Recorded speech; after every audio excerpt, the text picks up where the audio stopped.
L'info écho avec Capital.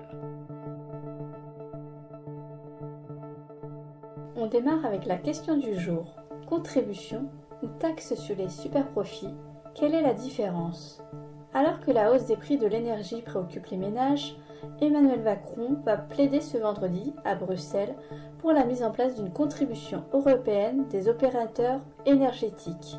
Un système qui consisterait à plafonner les tarifs des énergéticiens à un prix de marché et les obligerait à reverser le surplus de leurs bénéfices aux États européens.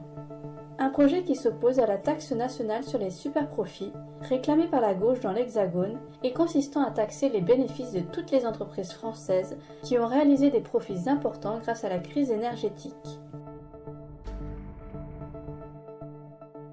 Énergie encore avec le conseil pratique.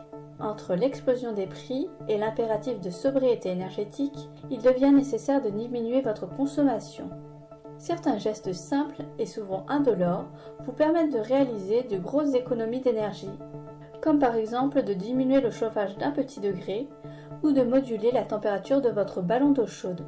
Vous pouvez aussi faire la chasse au gaspillage dans votre cuisine en dégivrant votre congélateur ou en privilégiant le mode chaleur tournante de votre four.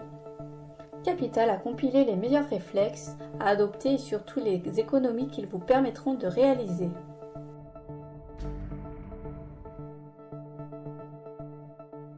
On enchaîne avec le coup de gueule qui pourrait bientôt être poussé par les professionnels du secteur du grand âge. Alors qu'Emmanuel Macron avait promis, lors de son précédent mandat, de présenter une loi pour remodeler la prise en charge des personnes âgées en perte d'autonomie, cette possibilité a aujourd'hui disparu des radars.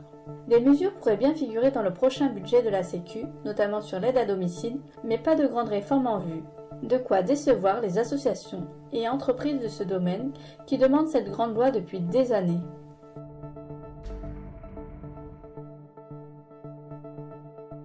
Bonne nouvelle enfin, les agents contractuels des 3 versants de la fonction publique bénéficient désormais de nouveaux droits. 3 décrets, publiés cette année, entre les mois d'avril et d'août, prévoient plus exactement d'aligner certains de leurs droits sur ceux des fonctionnaires titulaires. Congé parental, indemnité compensatrice de congés annuels, interdiction de licenciement, rendez-vous sur notre site pour découvrir les principales nouveautés pour les contractuels. C'était l'info écho avec Capital.